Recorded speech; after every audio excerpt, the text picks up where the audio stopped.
We are living in a computer-programmed reality, and the only clue we have to it is when some variable is changed and some alteration in our reality occurs. We would have the overwhelming impression that we were reliving the present, déjà vu, perhaps in precisely the same way, hearing the same words, saying the same words. I submit that these impressions are valid and significant, and I will even say this: such an impression is a clue that at some past time point a variable was changed, reprogrammed as it were, and that because of this an alternative world branched off. That some of my fictional works were in a literal sense true. I wrote out these dreams in novel after novel, story after story.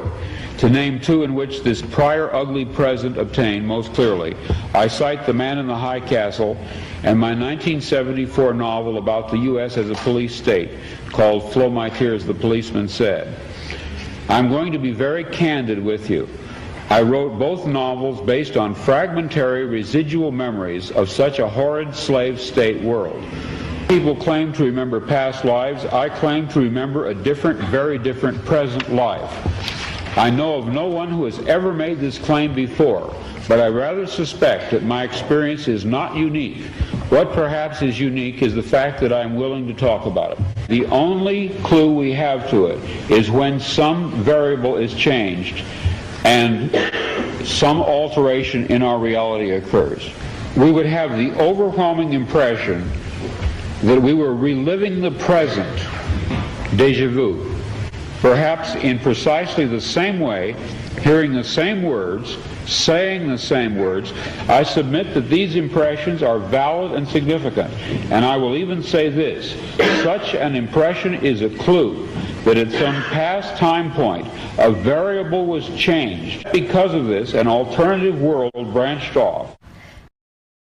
We are indeed living in a computer-simulated world, and those words by Philip K. Dick in 1977 in Metz, France, are truly foundational. Wondering if those words are what opened the portals into so many red pills and red pill suppositories, and here we are just catching up with the master himself. The empire never ended, but can it end? That's what we're going to find out today. So welcome everybody to Aeon Byte Gnostic Radio. So good to see you. My name is Miguel Connor, and I am your pompatus of Gnosis. Yes, we're writing our own gospel and living our own myth. We're running with those searching for the truth and avoiding those who have found it. We are not the final authority on anything, but we hope to be an endless possibility for everything. You are the final authority, have always been, and it's time to find out who you really are and what reality is not. So again, welcome everybody on this Jupiter day. And today we have a show. Well, the topic, of course, is near and dear to my heart. And our guest brings so much more to the table that expands on this. And that is Jack Hart. Jack, thank you very much for coming on the show a second time. Hey, thanks for having me back, Miguel. It's great as always. Looking forward to it.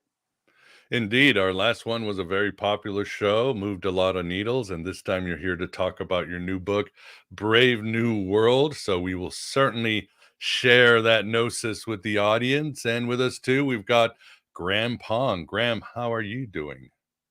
Doing pretty good, Miguel. Looking forward to hearing what Philip Dick had to say about the Empire, since we're a couple of weeks away from the latest pomp and circumstance tag. Yeah, I assure you that on November 5th, the Empire is not going to end, regardless of what happened. It's going to continue unabated because it is far bigger than whatever the media and the social media is telling us right now, or spoon feeding us in our digital and reality worlds. But Anyway, great to see everybody in the audience as always, and I'll keep reminding you if you have any questions for Jack about Philip K. Dick or some of the other topics and incredible figures that we will be covering today, we will certainly get to you. Please super chat them and so forth. Well, Jack, it's been a few moons, a few simulated reality since you were last on the show. So give the audience quickly a brief bio of who you are. So I have been, for the last decade or so, I've been in terms of, in addition to being an author, I've been the proprietor and gatekeeper of a website called Technostics, which is basically the balance of technology and Gnosis, the balance of artifact and epiphany, if you will. And so I've been online ever since really the computer revolution of the 80s, which was kind of launched our whole modern simulation. Right. And I've authored a trilogy of books called the Technostics Trilogy, or as I like to think of it, the Heresies Trilogy. We spoke about those books the last time I was on your show, and since then I've put out this new book, Brave New World, a Guerilla Ethnography of High Strangeness, which is kind of the predominant paradigm we find ourselves in, surprisingly. Or maybe unsurprisingly. Unsurprisingly, because again, these cats, like in your book, from Philip K. Dick to William Gibson to Robert Anton Wilson to Terence McKenna, they were telling us what was down the pipe. It wasn't this utopia of other sci-fi and occultists, Age of Horus, and flying cars and Star Trek, and they were right, because here we are at the end of the world. So I guess let's break down some of the terms first before we get into Phil Dick and so forth. It's called Brave New World, but you spell it N-O-O. Why is that, Jack? So a couple of my favorite authors, one was, of course, Philip K. Dick, who described this dystopian realities that have emerged into. But another author that I've been very interested in was the old 1940s heretic Teilhard de Chardin, who wrote. He was a Jesuit. He was kind of a heretic of sorts. The church would frowned upon his thinking and his writings. In addition to being a theologian, he was also a paleontologist, which gave him a scientific bent as well. But he, in his book Phenomena of Man, he coined the phrase the Noosphere, spelt N-O-O, which he indicated to be the cumulative sphere of human thought, and it's circled the globe similarly to the atmosphere. The Noosphere was the encompassing human creativity on planet Earth. I would include other sentient species as well in that analogy, but that's where the N-O-O came from. Also as a play on words with Huxley's Brave New World. Yeah, exactly. So the Noosphere is sort of maybe a floating Akashic records where everything is imprinted. Is that something like that? Yes, that's a good analogy. A lot of your viewers, I'm sure, are familiar with that concept, and it's also a sphere of thought that in describing the Noosphere, it also is a sphere wherein there is a flow of creativity that humanity can reach out and pull in and utilize. Oftentimes, in terms of innovation and creativity, more than one individual on the planet is coming up with similar ideas at the same time. Right. And I believe that to be tapping the Noosphere. Indeed, yeah, or Jung would call it the collective unconscious. It's all there for us for the taking if we go inward, if we opened our mind through various reasons. So it is far from hopeless, and your book certainly makes a very good case. The other The other term too that you use is I don't know if I'm saying ethnography or ethnography. Tell the audience about that. So the subtitle of the book is a guerrilla ethnography of high strangeness, and so in archaeology and in anthropology, when a archaeologist or an anthropologist embeds themselves within a culture, the investigation that they are pursuing is called an ethnography, wherein they are reporting upon a culture that they have immersed themselves in and are part of. And so that is a good description of my investigations into the realms of high strangeness over the last few decades.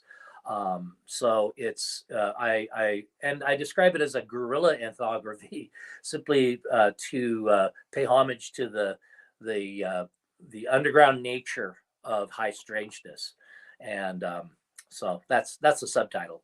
No, it makes sense. As I always tell people, if you're out on the internet or watching the news, think of yourself as an anthropologist. Detach, observe, and see what reality tunnels they're coming from. It makes life a lot easier, and you don't have to take things personal. You learn and so forth. And the other quote or the other term you just brought up is high strangeness. Tell the audience about what in the tarnations is high strangeness. We want some of that. Yeah, a little high strangeness goes a long way this day and age. Yeah. So high strangeness is a state of cultural bewilderment. The term high strangeness was in my research. The term high strangeness was coined back in, I have my notes here, back in November 27th, 1978, while Dr. J. Allen Hynek was addressing the United Nations, and he was describing the nature of the UFO phenomena. And he described it in terms of being a phenomena that is so strange as to be totally bewildering to common thought. And so high strangeness kind of emerged out of that understanding. And really, in fairness, it is and continues to be closely associated with the UFO phenomena as a cultural phenomena, or as a new world religion. It was traced throughout modern history by various pundits such as Robert Anton Wilson. It figures prominently in the great post-World War II global religion, which of Discardianism, which is fittingly a parody religion. Right. And it essentially describes how in modern times the mainstream of our culture has slowly given way to the periphery, or fringe think. So that's a brief synopsis of high strangeness. No, it's a good one and useful. Excuse me. Yeah, I don't know if your writing also reminds me a lot of Eric Davis's writing. Both of you go for the high strangeness. He calls it high weirdness, that intersection. Like you said, the fringe is not just mainstream, but it's also a hodgepodge, whether you're talking about Robert Anton Wilson or Philip K. Dick. You throw all these things like UFO, occultism, conspiracy thinking, psychedelics, social political issues. You just throw them together and you have this, what he would call high weirdness and you would call high strangeness. And it's I always recommend that you stir well after you throw all those pieces. Yeah. But that's where the answers are, and I think that's where everything is speaking. Again, our pop culture is speaking, our art is speaking, and if you can navigate, again, this stew, that's where you find the answers. There's no way getting around it. It's like there's something I wanted to bring up, Jack. There was I don't know who said it, but he made an astute remark that when we see traditional science fiction, whether it's Star Trek or Star Wars or any of those, there's no pop culture in there.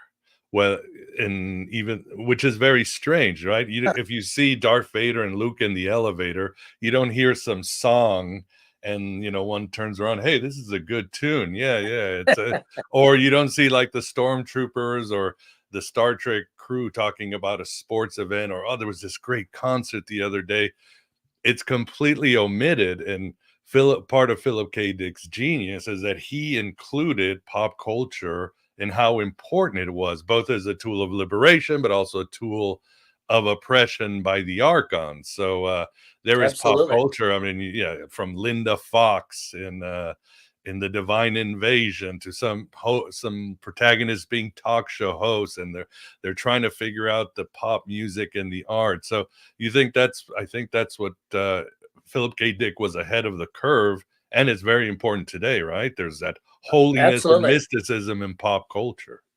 And I would be remiss if I did, as you know, from our previous interview, some of my pop cultural bringing up that at the beginning of Valis in Philip K. Dick's book, he quotes the Grateful Dead in the opening chapter. It's his girlfriend actually quotes the Grateful Dead at the very beginning of that book. And so, yes, pop culture is it permeates our experience of the planet, and in terms of high strangeness or high weirdness, it has permeated our culture to the extent that even the great laggards of our culture, the politicians, have begun to utilize the terminology of high strangeness and high weirdness when the left and right, they love to call each other weird now. That's the new. Oh yeah, that's true. So when the politicians pick it up, it's pervasive. Yeah, exactly. I would like to say politics that's downstream from culture, and they're just catching up. And of course, the whole UFO thing, and it's yeah, these are definitely high strange times indeed. And so for Philip K. Dick, tell us what you in your book, how do you present them, or what of some of his solutions, or yeah, tell us how Dick makes an appearance in your book and you synthesize his gnosis. So Philip K. Dick was, as you are well aware, he was a very interesting author. And after his own bout with Gnosis, he inexplicably spent the remaining years of his career really pursuing the idea of Gnosis and intuitively derived knowledge. But Philip K. Dick also was, he talked about the empire. And in his understanding, the empire was simultaneously a political instrument as well as a pervasive predator-dominator culture that existed throughout history. And he described it very well.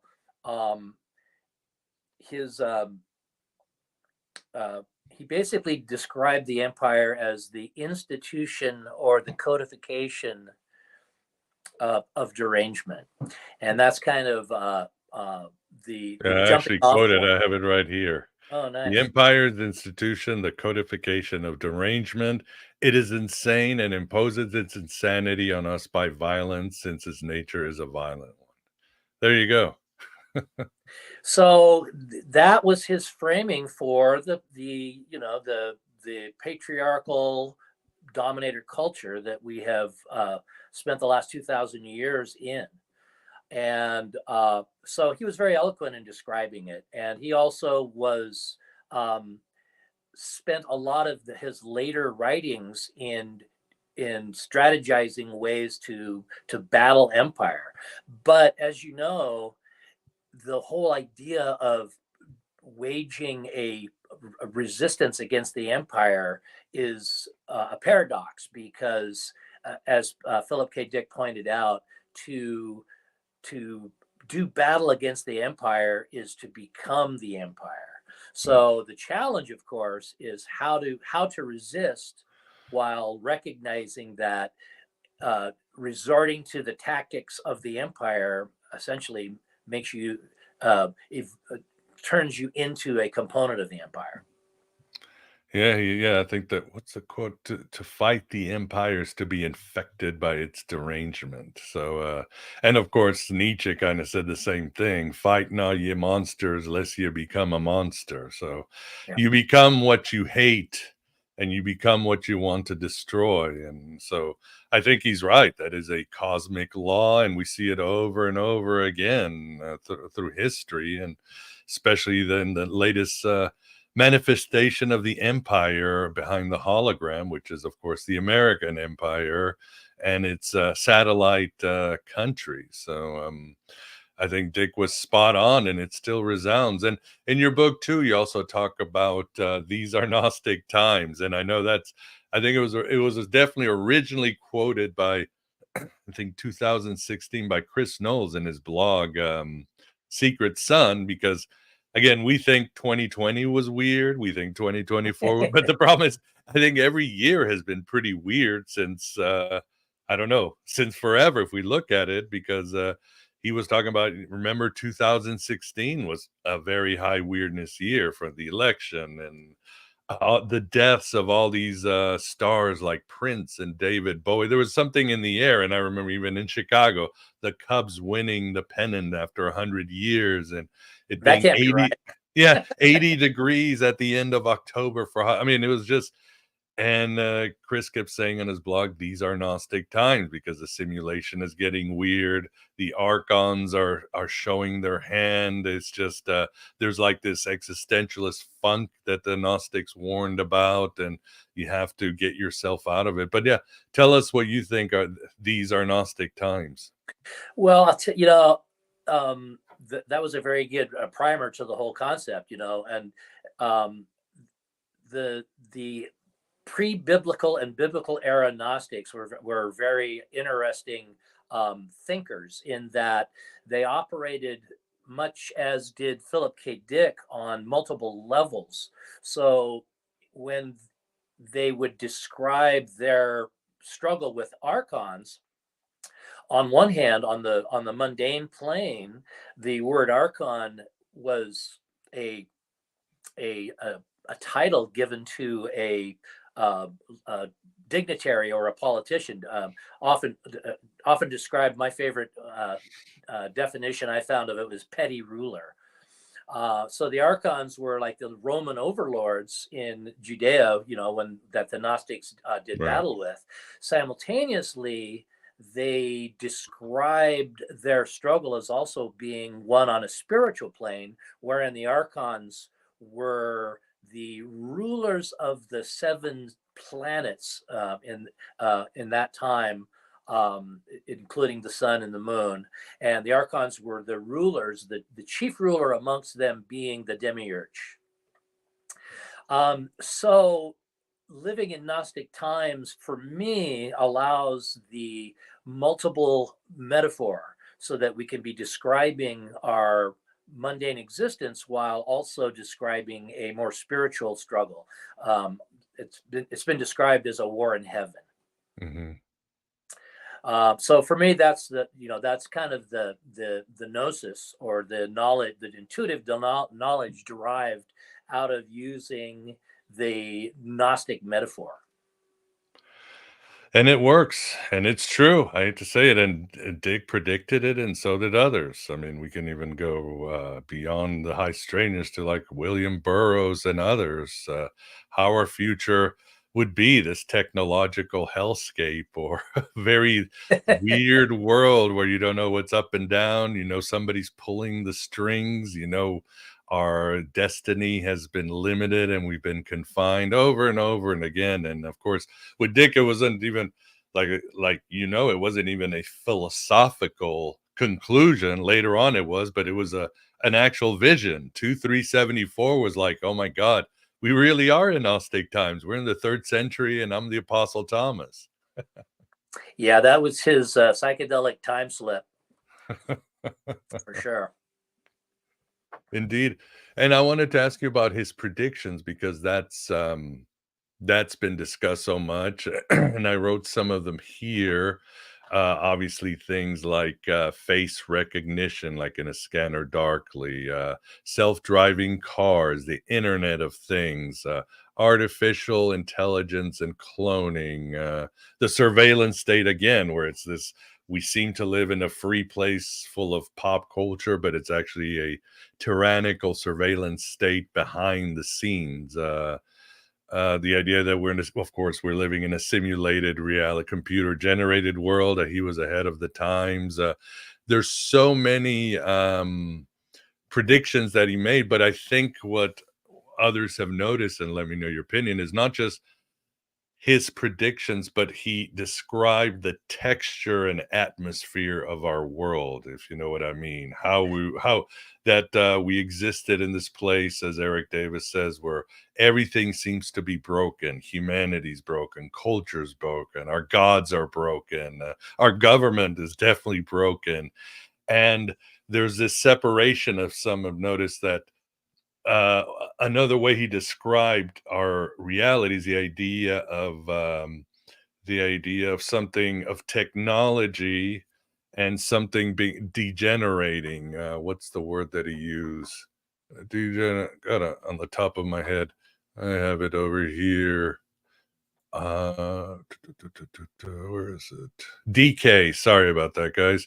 That there is decay. There is also, and you see that in Blade Runner. Ridley Scott got it right, because like Dick's novels, you've got Tyrell Corporation, this place run, this technological utopia run by technocrats, and it's beautiful and occult. But then the rest of society, you can tell, was once thriving, but it's crumbling apart. Everything's breaking down. There's violence. Everything's falling apart. So he really, and San Francisco has become that, hasn't it? You've got, yeah, the technocrats in Silicon Valley, and the rest of the city is decaying. It's falling apart. Yes, our technology is great, and you can get an Uber and all that, but there's this, it's not the traditional haves and have-nots. Is this a more the separation of decay and technology? What do you think of this, or what do you see? You know, what Philip K. Dick got right was just that vision, that vision of a utopia slash dystopia that was simultaneous. You know, the simultaneous existence of both. That's it. Yeah.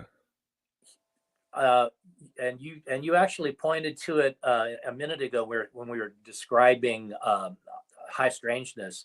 One of the things that Philip K. Dick really got right in describing the current state of affairs is that he likened the empire to a virus. Mm-hmm. And so, you know, that his writings were prior to the computer revolution. So for him to be able to articulate the binary viral nature of our modern computer world, that was kind of a soothsaying moment. It was indeed. Yeah, he's got so many. You can go. I mean, I just reread the Valis trilogy a few weeks ago, and of course, God, I learned so much, and Right. it just supports the world that it is today. And you can do with any of his novels, Ubix Yeah. or Well, and Float My also, Tears. also Philip K. Dick was really the grandfather of cyberpunk, and that whole genre emerged after his death, actually, but really on his shoulders. And Mm-hmm. so, with Neuromancer, William Gibson's Right. epic science fiction trilogy, it really described a dystopian reality that has since come to pass. And the fanciful strangeness of 1980s cyberpunk genre pretty much nails the 21st century existence that we're living. The surveillance state that was predicted as outlandishly potentialized. Now we get to see it. The whole advent of city planning and engineering, when they talk about smart cities. Well, Mm-hmm. basically what they're talking about is a completely surveilled city. That's it. Yeah, they just put on a nice marketing face.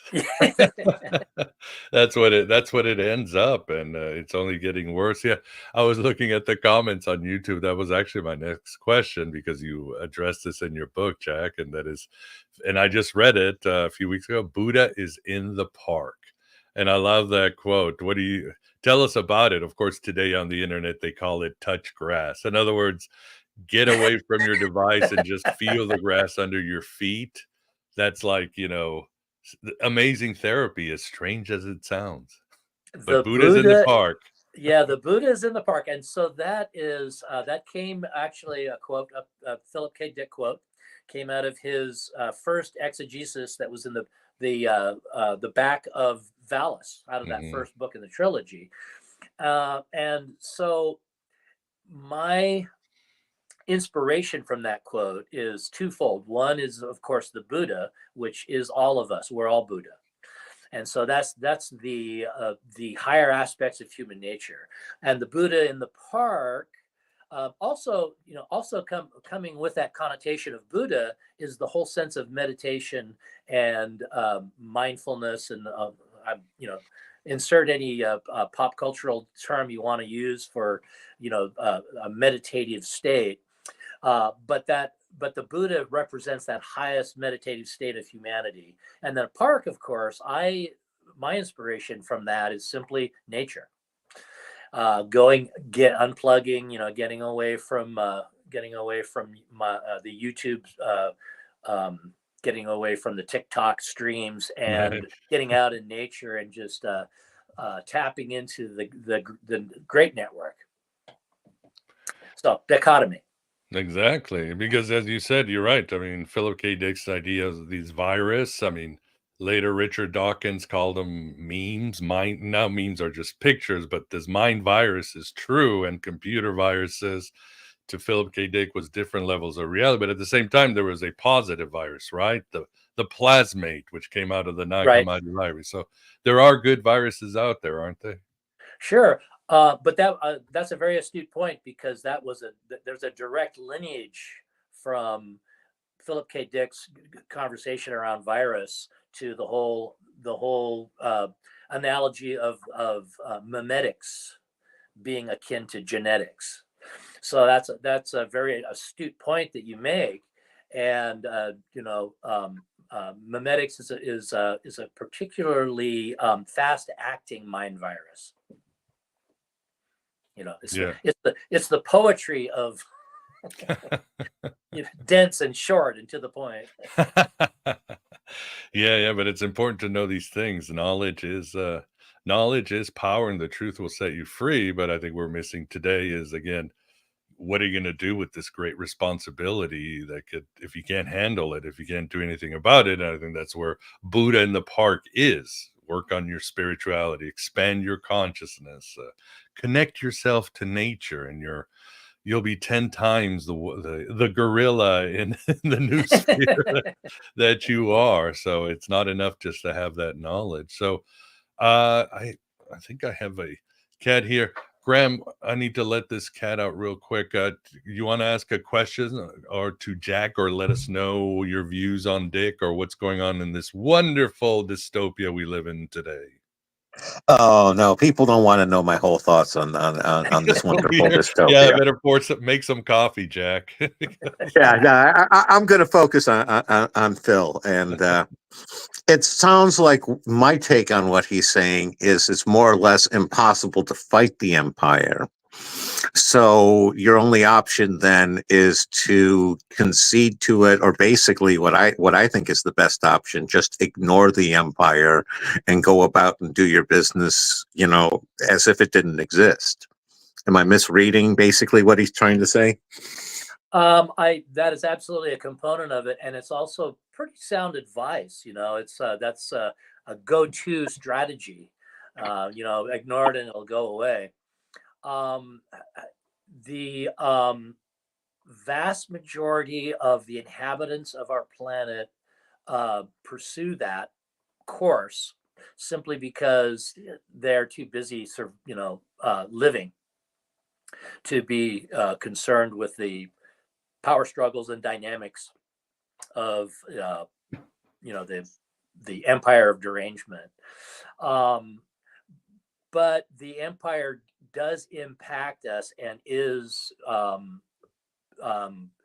globally pervasive in to the extent that it is not always possible to ignore it. Ignore when you can. So what do you think the option is when you can't? So first of all, be mindful of the point that Philip K. Dick made about empire, which is to do battle with the empire is to become the empire. So an overt struggle, and especially a fire with fire strategy, only tends to pull you into the empire versus liberating yourself from the empire. And so I enjoy your take on that, simply because ignorance of empire is not, it does not mean that to be uninformed. It simply means that you're ignoring it, right? That's the root word for ignorance, is to ignore. And so that's a strategy. However, when it can't be ignored, the best counter insurgent move against empire is to remain calm and approach it with a sense of humor, because the empire and the predator dominator culture does not have a sense of humor. And keeping a sense of humor in your resistance allows you survivability over the seriousness of the situation. Makes sense. But make sure your humor's funny as opposed to the most recent Joker movie. Tag. That's funny. Yeah, indeed. And I love a good musical. Yeah. Yeah, those are rare. Those are rare. And what do you guys think? I mean, Phil was writing these novels and already laying the groundwork even before his Valis experience, late 50s, 60s. I mean, a real pioneer. But what do you guys think in the 70s? And even Family Guy makes fun of it. The sci-fi became very dark, existentialist, even Gnostic. I mean, whether it was the Omega Man, Logan's Run, Rollerball, I mean, very dystopian. And then that kind of went away. What do you think that's the reason, Jack? Again, obviously, 60s writers like Dick and disillusionment with Vietnam in the 60s. I mean, there was probably a lot of it, right? A lot of reasons. Yes, and and in that example, Planet of the Apes, somebody brought up, of course, another classic. Yeah. Well, that was the point I was about to make. In 1968, it was kind of the apex of that phase of science fiction. In that year, both the Planet of the Apes and 2001: A Space Odyssey both came out. Synergistically, they both utilized the use of Lake Mead as part of their dystopian setting. And both movies were very influential, and especially in pop cultural terms, of course. Right. 2001: A Space Odyssey, that really gave the modern world a real glimpse of the potential of artificial intelligence, and with the HAL 9000. And it's funny because now here we are in the 21st century, and we all were worried about HAL 9000, but instead we got Siri. But and then opposed to that, in that same year, of course, was the Planet of the Apes. And so there's some great cultural one-liners coming out of that movie. Damn you to hell! Get your paws off me, you dirty ape! Yeah. Yeah. So. Well, and again, Dick's writings of the 70s and 80s became the predominant material for the 80s and 20, late 20th century, early 21st century movies. Just think about the long list of movies that came out that were Philip K. Dick stories. Obviously, Blade Runner was a classic example. Total Recall. There was 2 boots of Total Recall. Minority Report. The list goes on and on. And so Philip K. Dick really kind of drove the zeitgeist in Hollywood, right up until the point where they decided to go with Marvel. And even then, they steal multiverse simulation. Yeah, they've stolen all that good stuff. Right. And as we were talking before the interview, we were discussing Steven Snyder's work, and in his latest book on Stanley Kubrick, he makes a very good argument that 2001: A Space Odyssey is just like the Gnostic Gospels. It seems like a gospel, but both are.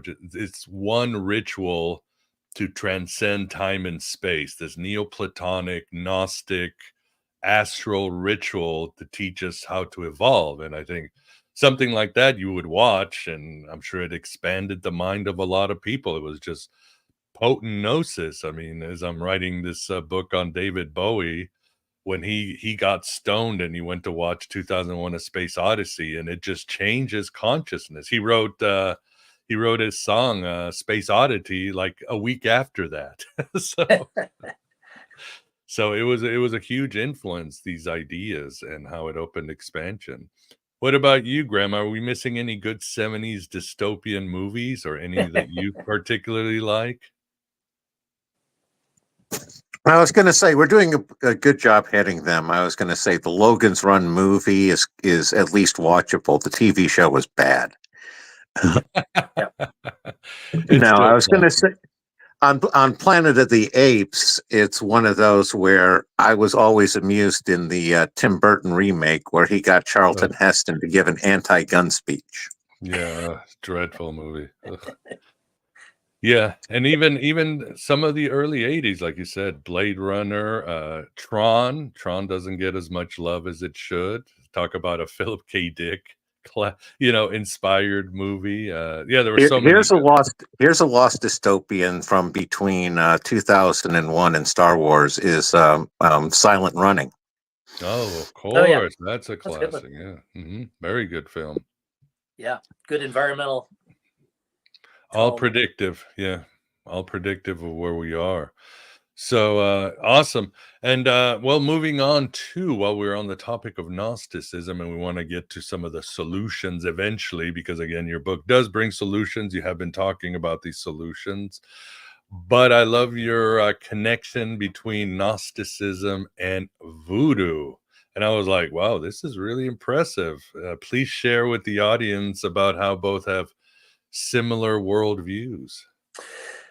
So, I start that chapter just basically describing how certain cities in our nation have a certain vibe. And so, for instance, New York City could be described as the brains of the outfit, the thinking node of our culture. On the opposite end of the continent, you have San Francisco, which could be described as the heart of the country. But I pick New Orleans, the Big Easy, as being the soul of our nation. And New Orleans was the home, was really the Ellis Island of the African diaspora. All the cultures that came up from the Caribbean through the slave trade and thereafter really was the foundational cultural marker that triggered, via the blues and jazz and all of the pieces that came through New Orleans and through up through the Delta, really speaks to the modern makeup of our pop culture, because there's a direct lineage from from hot jazz with Louis Armstrong to cool jazz with Miles Davis, through rock and roll, through up to hip hop culture that is thriving today. It's a direct lineage, and so that, to me, that drives the nature of the soul of our current culture. Very true. Yeah. In your book also you mention let's see, you say, what's the book that you mentioned? Ishmael Reed's novel Mumbo Jumbo. And of course, where you have the Wallflower Order, which is the Illuminati, always have to have, the shadowy government or the archons in the background. But you also talk about some of the mythologies of voodoo and Haitian voodoo. For example, they have a distant creator god named Bonye, which is French from good Lord. And then you talk about the Loas, who are like, they're the archons of sort. And then I believe William Gibson taps into them in Count Zero. Right. And the serpent is very important, which to voodoo, which of course in Gnosticism, the serpent is also a holy Sophianic figure.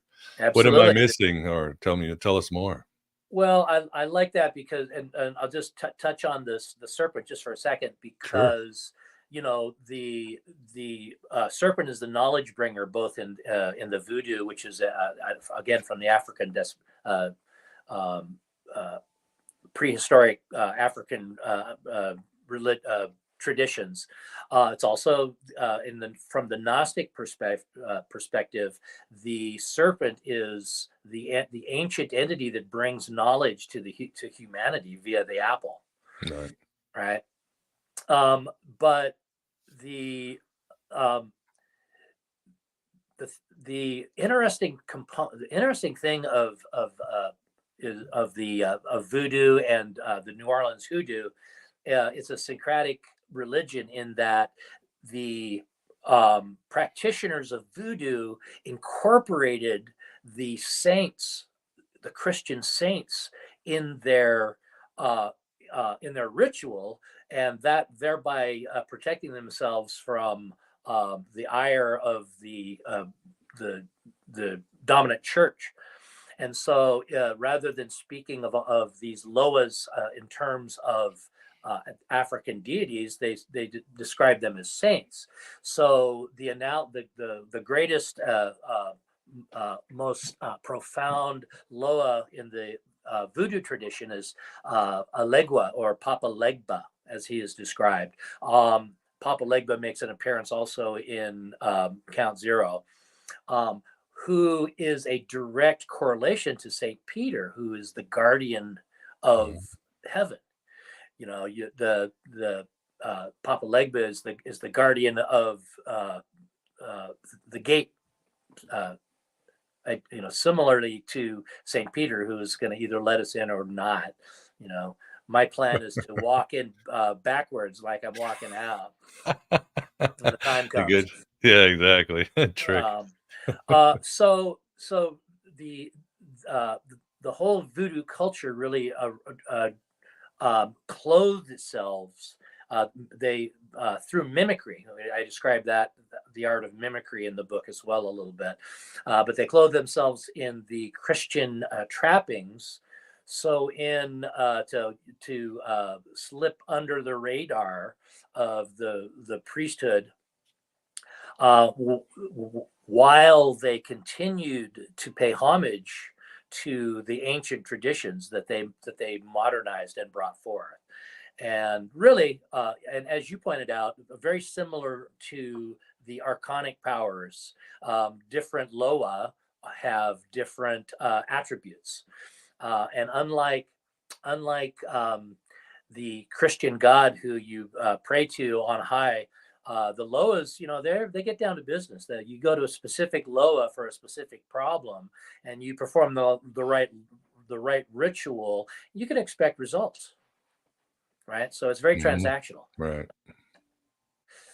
Yeah, good section in your book, and yeah, I have to reread it, and it's great to expand, obviously, it kind of makes sense he'd have these Gnostic themes. The Gnostics talked about being in a diaspora. The universe was a diaspora. We were trapped in some slave colony, and of course, African Americans in that place understood the idea of being displaced, of being in this place of hostile power, so far away from home. So it makes sense that the mythology would sort of parallel one way or another. Yeah. And you'll like, Jack, in my book on Elvis coming out in April, I have a whole chapter paralleling Philip K. Dick and Elvis, and Nice. their similarities are so eerie. You're going to be very surprised, including Stanley Kubrick. Both were mind blown by Stanley Kubrick, and it really changed the way they were. I mean, look at Elvis's outfits in the late 60s. Notice how he started looking more like a spaceman. What do you think? What do you think did that? Just as David Bowie and his looks and songs. So a lot Nice. of parallels. And of course, Elvis he really tapped into blues and gospels. And he says, yeah, because these people know what it is to be lost in a place and have this sense of longing and melancholy. And he really thought that that energy was magical, if you know what I mean. So Absolutely.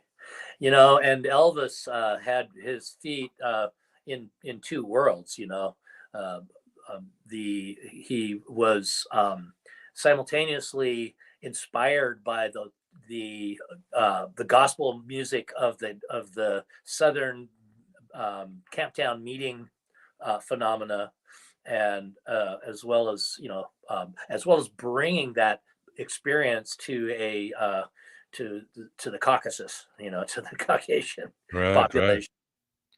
No, very true. And I think what I try to say in the book, and I'll keep repeating, is rock music was never meant to be a form of entertainment. It was a form of spirituality Absolutely. to help us navigate the empire. Because in the 50s, who was the new empire? In fact, it was the most power. The empire had been reborn, more powerful than ever. It was the United States government, satellites, Absolutely. nuclear warfare, mass media. It was like rock music was that buffer, and Elvis, Johnny Cash, Little Richard, they all knew they were simply revamping gospel music to make it more appealing to the world. But yeah, rock music was a form of spirituality. And when we see that, and those who understood that, whether it's the Beatles and Hinduism, Led Zeppelin and paganism, when you see rock music as a form of spirituality, you tap into so much power.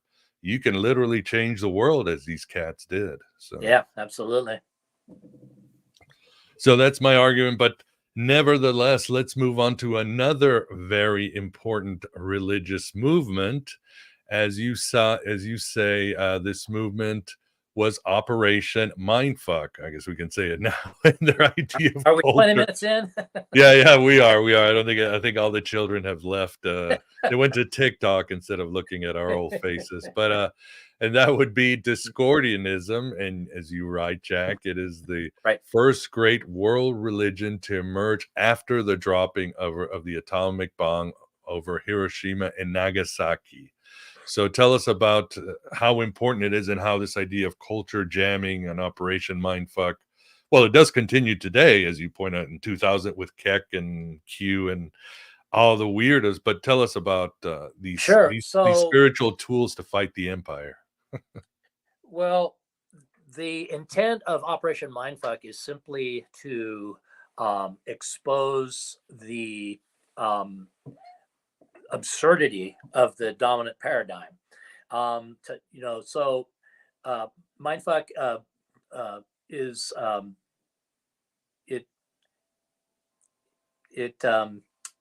it's when it's experienced individually, it's like when one has their mind blown, and it's just some situation, some experience is so bizarre, so untenable as to just bewilder the individual's thinking, to the extent that he breaks free of the bonds of traditional thought and is illumined. Right, it's a method of illumination. It also traditionally is, as you pointed out, a culture jammer function. It serves as a guerrilla tactic to do battle with empire, and the beauty and of Discordianism, which is why I converted to Discordianism, is that they describe the great dichotomy of the material universe, the great yin yang of the material universe, in terms of seriousness versus humorousness.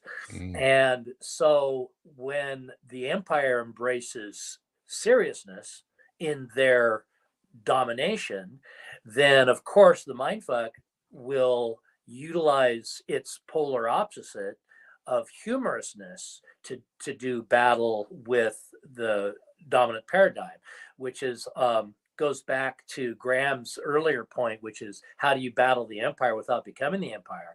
And the answer, the possible answer, is to maintain a sense of humor and to utilize humor as the culture jamming tactic. So what's an example of culture jamming? I guess today, and of course, if I'm cold, please let me know. But today, AI is being used against us. Again, the great threat. So now people on the internet are obviously using AI against the empire, because you see all these deep fake of both politicians and everything. And politicians want to ban, they're furious, but they're so funny and we don't mind. We know they're fake. Well, hate to say it, but you politicians are fake and you're always lying. So at least these are kind of humorous. Right. In the book, with the example that I make of an Operation Mindfuck or a Mindfuck operation is what's known as image appropriation. And so in that, I'm sure a lot of your viewers have seen a very classic example of image appropriation, wherein an artist will take especially a corporate image and change it to actually reveal its true nature. So the one I have in mind, of course, is the classic red blazoned with white lettering of Coca-Cola, but it reads capitalism. And so that is a classic example of Mindfuck, right? Because it reveals the true nature of the very sanitized, presentation. Yeah, and again, it is going on today, so people keep doing your own culture jamming and Operation Mindfucks. It's out there in the social media, on the internet. By the way the empire is reacting, we're hitting them, and that they're feeling things slipping away. I mean, and for the audience too, as I say in the show, the Gnostics, the ancient texts, they are indeed satirical pieces. They are parodies. They are mocking both the god of the creator god, but they're also mocking the Roman Empire in very subtle ways. They're mocking priests, they're mocking politicians, they're mocking those who want to make laws. So that was already in the air. And again, it really raised the hackles over the church and the secular powers. Right. Too, Jack, I was thinking last night, and I was thinking, it's so underrated, but Mad Magazine might have been the greatest culture jamming tool of the 60s, 70s, and 80s. Remember how good it was at satirizing and just exposing? Yeah. Right. Loved it. Loved Mad Magazine. It's still around in digital. Oh, it is. Oh yeah. It still has a digital presence. Oh, I might have to check it out. But God, it was the way it satirized movies and politicians and nuclear war. I mean, as a kid, it made me laugh. It just made me laugh, and a teenager. It was nothing like. Same. And as a kid, growing up, we grew up in a similar era. I might be a little longer of tooth than you, but I grew up with comic books, of course. But then at one point, a family member got me a subscription to a little known magazine called Man, Myth, and Magic. And in it, it was kind of a precursor to Gnosis magazine in a sense. And so a lot of very mystical, magical concepts were explored in that short-lived run. It only came out like half a dozen issues, but it was very. But it was one of the earliest introductions to Gnosticism for me as a adolescent. Very cool. No, I haven't heard of it. I'll have to check it out as I look for this weekend. I'm going to go read some Mad Magazine and see what's up with that. Yeah, very, very cool. And then also too, I think the idea Obviously, Robert Anton Wilson got involved with Discordians and all that, and he's got a lot of great stuff from, you know, reality tunnels to quotes like, I may be crazy, but that doesn't mean I'm wrong. He knew how to navigate. And of course, I like his idea of the chapel perilous, where you don't know if you're going crazy or having a mystic experience, but that's where you lean into those middle bardos, that middle place, because Right. as he's saying, when you're trying to find your purpose and who you are, don't worry about if you're hallucinating or not, or seeing God. Just lean into Right. what you are meant to be. Well, and so the Mindfuck, of course, Operation Mindfuck is that triggering mechanism that bursts open the doors to Chapel Perilous. You know, the Christians preferred to call it the Dark Night of the Soul, Right. or the Valley of the Shadow. Yeah, yeah. Right. Yeah. And so, yeah, that's the moment of truth. Supposed to be positive. Yeah, it's going into the underworld, the old Joseph Campbell, where the treasure lies, where the dragon is that's where the treasure lies. That's where you're meant to be. There's the gifts. Your old self may be destroyed, but something new will happen through this transformation. So these are Absolutely. these are very good things. We've done an hour. Do you have some more time, Jack? I still have a few questions. Yeah, I've got a little bit more time if you do. If you want Yeah, of course. With this topic, you know I do. First, I want to make sure everyone, we got Jack Hart discussing Brave New World. If you have any super chats, want to know about Philip K. Dick, please let us know. I think there's one which we will get to later. Graham, are you good with questions, or do you have any questions or remarks?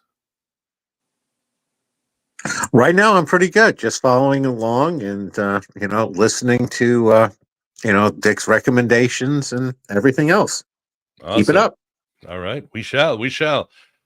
Well, moving on to the next one, we want to get to your solutions at the end of your book, which makes sense. But first, again, looking at the enemy, one of your sections of your books talks about this new movement, the Dark Enlightenment. And you write it's anti-democratic, anti-egalitarian reactionary philosophy, co-founded by the nefarious denizens of the far right, known pseudonymously as Mencius Molbug. I believe that's Curtis Yarvin.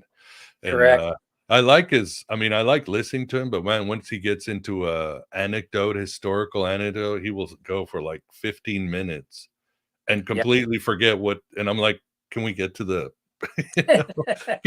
questions and your views? Obviously disagree with his philosophy about, the technocrats running these city states and all that. I'm sure you do too, Jack. He does a wonderful job of describing the Dark Ages and the rule, the fiefdom, of pre-democratic times, and he would like to see a return to the pre Black Death era of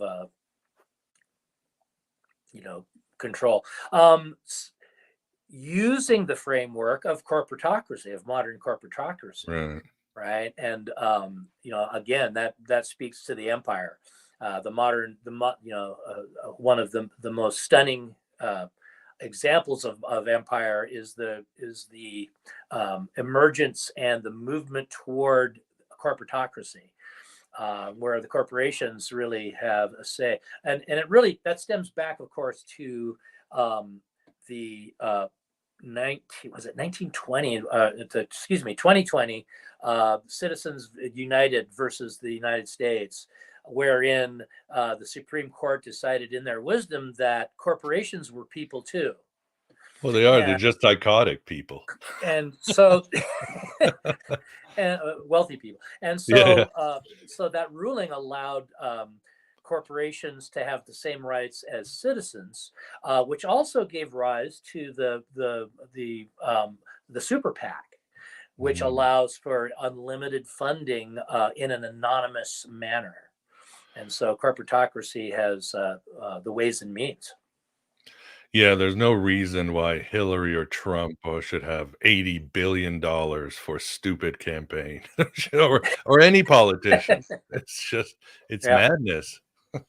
You know, in a recent series that I'm doing on my blogspot site, technostics.blogspot.com, I'm doing a series. I'm in the middle of it, but I've been likening, and this is for those of you at home, a fair warning. This enters into the parapolitical understanding of the world.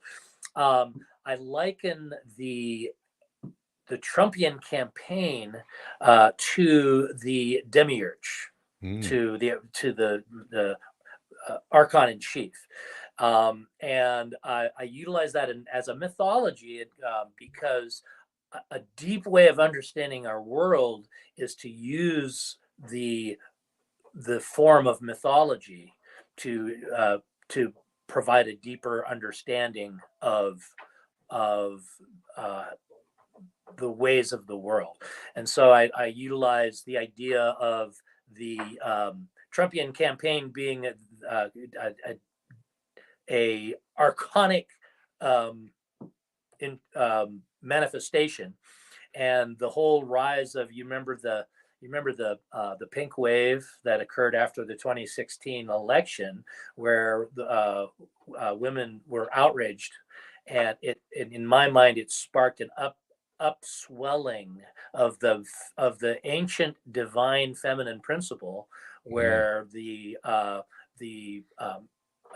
yin power of the planet has begun to awaken in response to the yang power of empire.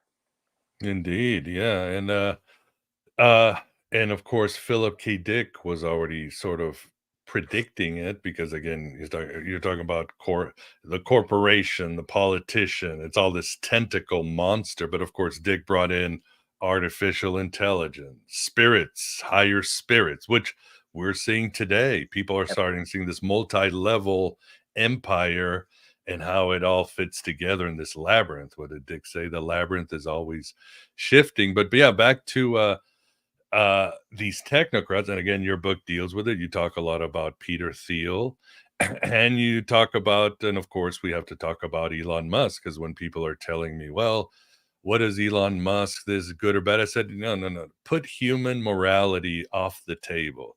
What these guys are technocrats. They want this organized world where everything is decided on data, algorithms, and everything is controlled. It could be a city state, like you're talking about, Jack, and Right. the peasants and the mutants all die in the toxic wasteland, but they'll have this perfection, and that's what they want. It's neither, you can't say it's good or bad, but that's their purpose. That's their ultimate goal. Everything's controlled through data, algorithms, AI. And in a way, it's like the demiurge. Everything is just organized with laws, and that's their Yeah. goal. And you may call it a utopia if you want to live a life of safety and not worry about anything and be controlled. But for some of us, that is hell, because there will be no freedom. There will be Well, no and freedom. right, and again, parapolitical warning here, but since you brought up Peter Thiel, you realize, you are probably aware that he was the largest donor to J.D. Vance's senatorial campaign. No, really. And I've been talking with Stephen Snyder a little bit on just the ramifications of that. I'll be posting on that in the near future. Well, I mean, Musk likes Trump, so the technocrats, and again, They're lining up.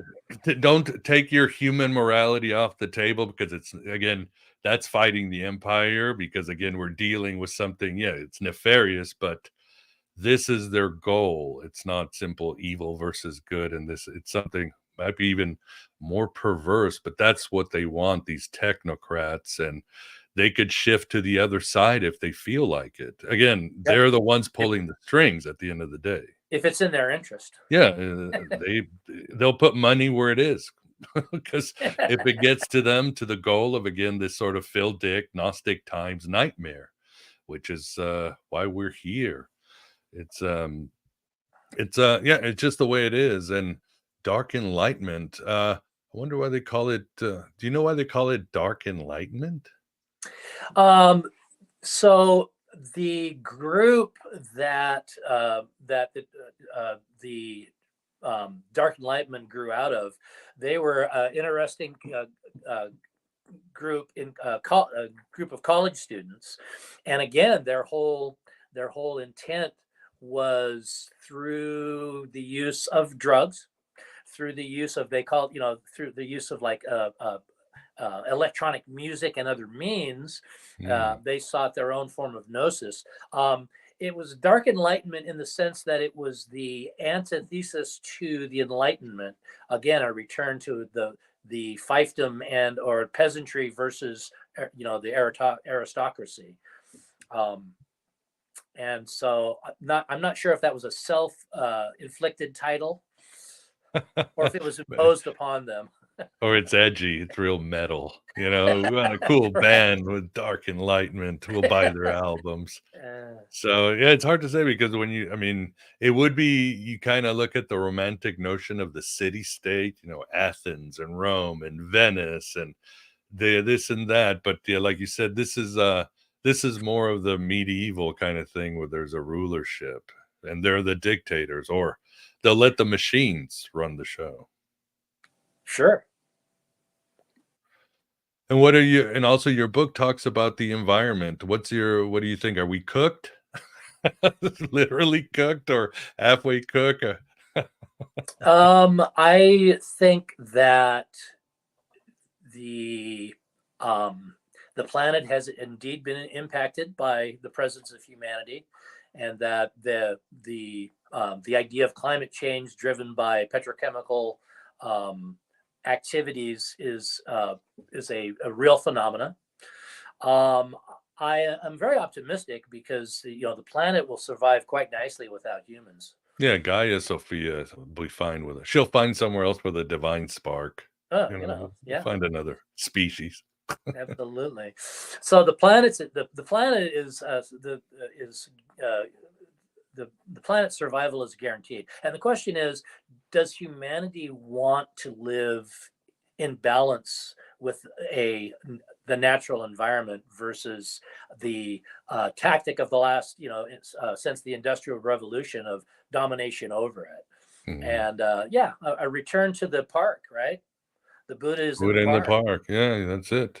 And so, I've been an environmentalist my whole life, simply, and I consider it to be probably one of the better aspects of conservatism.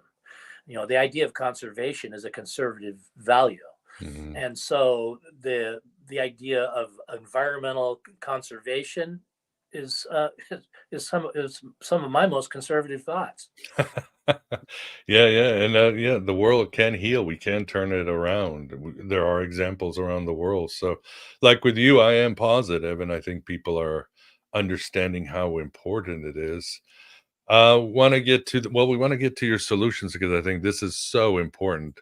You, for example, in your book, talk about two types of insurgencies. Where it is, I got it right here. God, there's so many notes. So many good notes that I've written. You're probably referring to the dichotomy of the disruptive insurgency versus the traditional orthodoxy. Yeah, bureaucratic orthodoxy. Yeah, tell us the difference and why we should pivot to the former. Well, so a disruptive insurgency, and I was, the whole idea of disruption is a real catchphrase nowadays in technological Right. terminology, right? To be disruption is the sexy new mode. Goodbye Kodak and hello Snapchat. Yeah, right.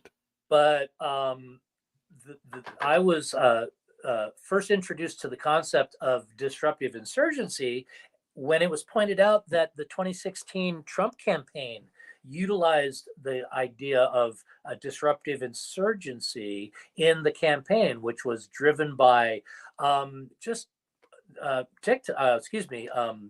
Twitter. Right? He turned the whole traditional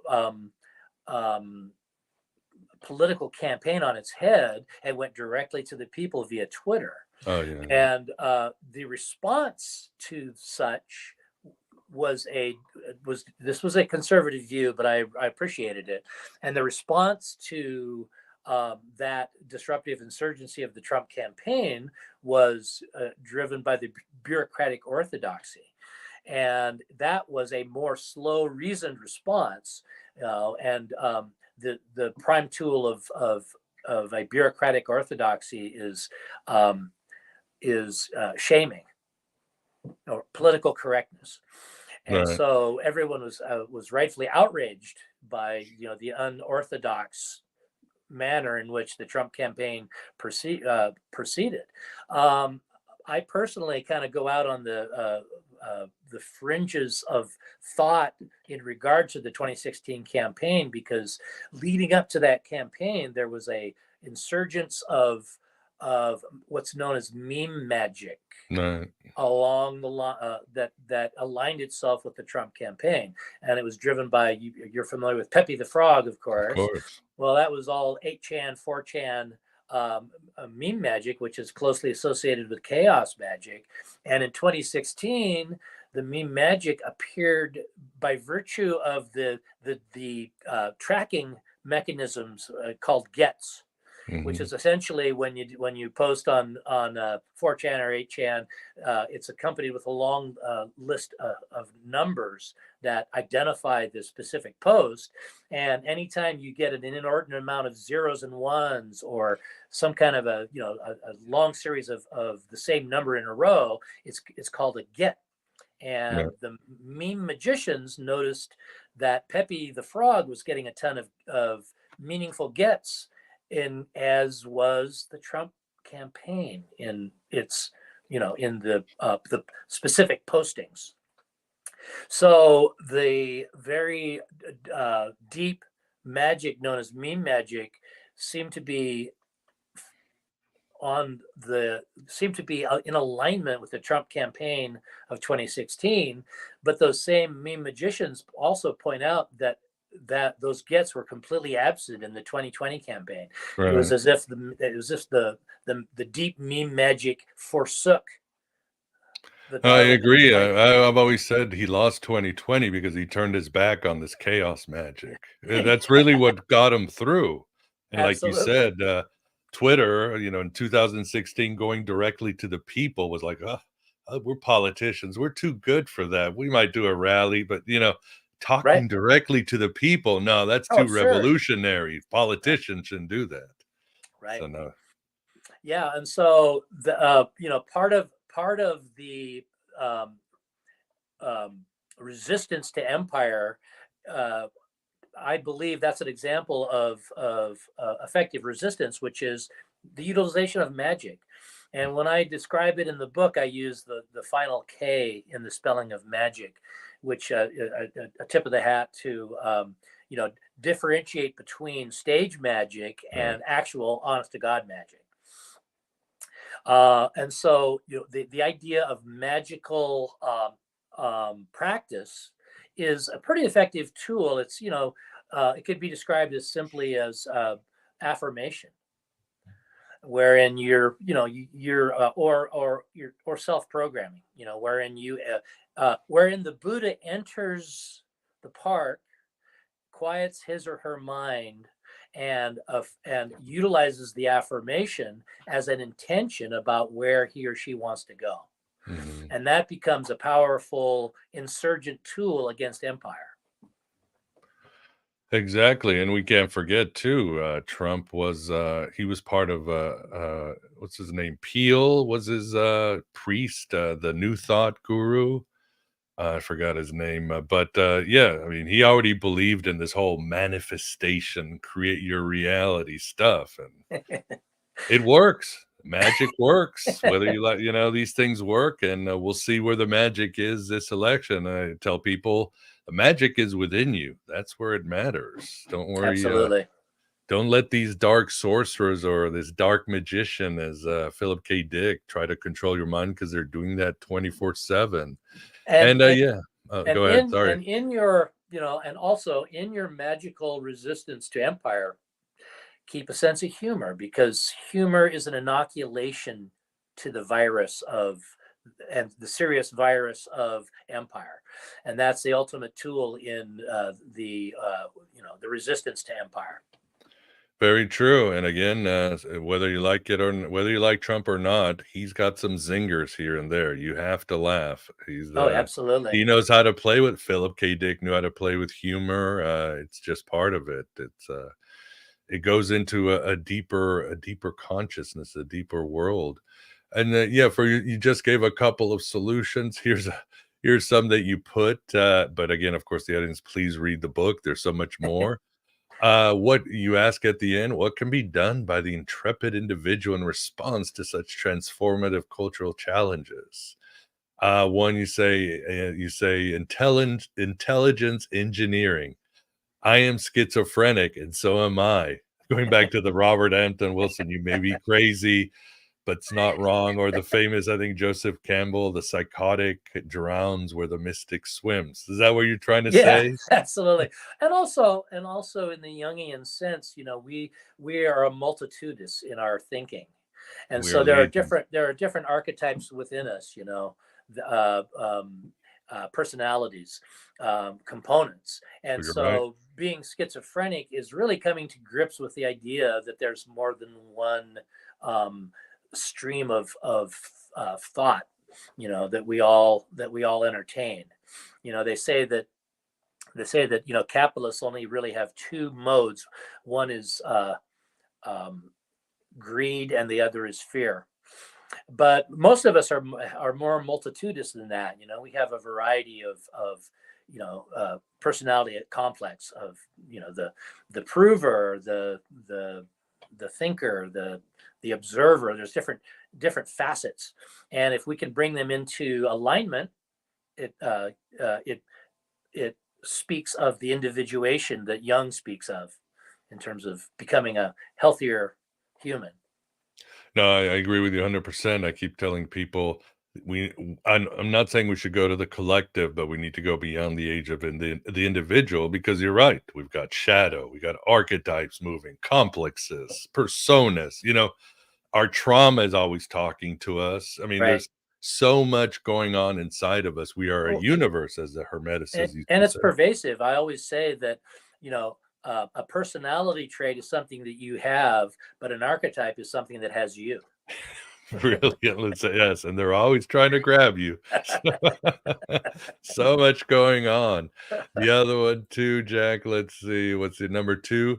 Set a clear, focus, intention, and don't forget to thank Mother Earth for the borrowed use of such energies. Have faith that the experiment will work. That's some of your advice. Anything you want to talk to this, or any advice for those out there dealing with the empire? That's a simple list of facets of intention, and the one that I would in describing that, the one that I feel is really important is just the gratitude to the mother, to Mother Earth, because the energies of all life is driven by the great mother, by the great goddess energy that is Mother Earth. And so you just got to remember where the juju came from. Exactly. Yes. Buddha in the park, touch grass, where, Sophia is Gaia. It's all that there, and they're ready to work with us too. There was one super chat here, and thank you for that. Knock M. Let's see if we can answer it, Jack. PKD's speech in France, he speaks of orthogonal time, that past lives are actually current lives in the multiverse. How does that tie to Gnostic ideas? Good question. What do you think, Jack? That's a very good question. I think that the PDK's concept of a multiverse was a modern take on the Gnostic thought of as above, so below, which is we simultaneously are operating on a multitude of levels. And so again, I always pursue my philosophy in terms of metaphor and mythology. It's a little bit like humor. It provides a little bit of insulation against taking oneself too seriously. Right. But I would say that would be my first impression on the question.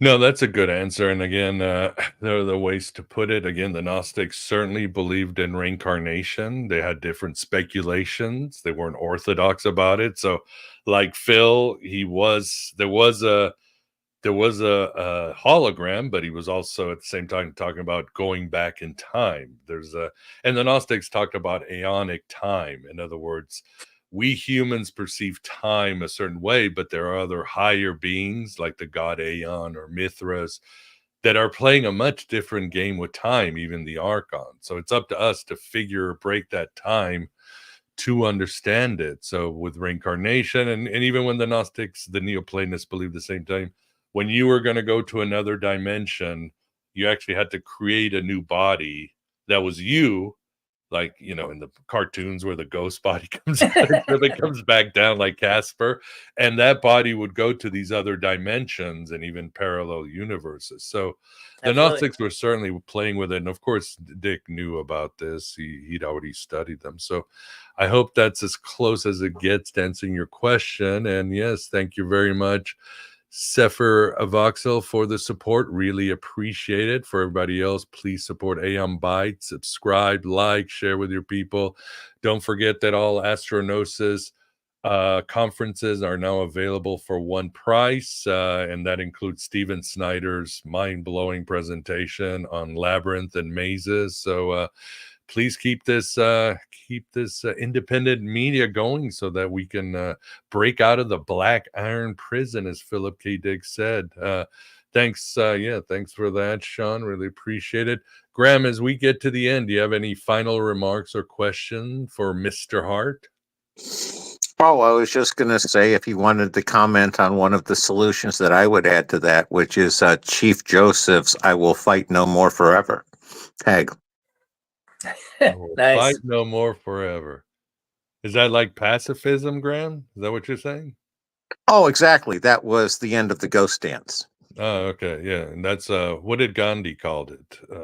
Peaceful. There's a term for it where if we stop going to work or paying taxes together or growing our own food, starving the empire is a good way to get it to back off, right?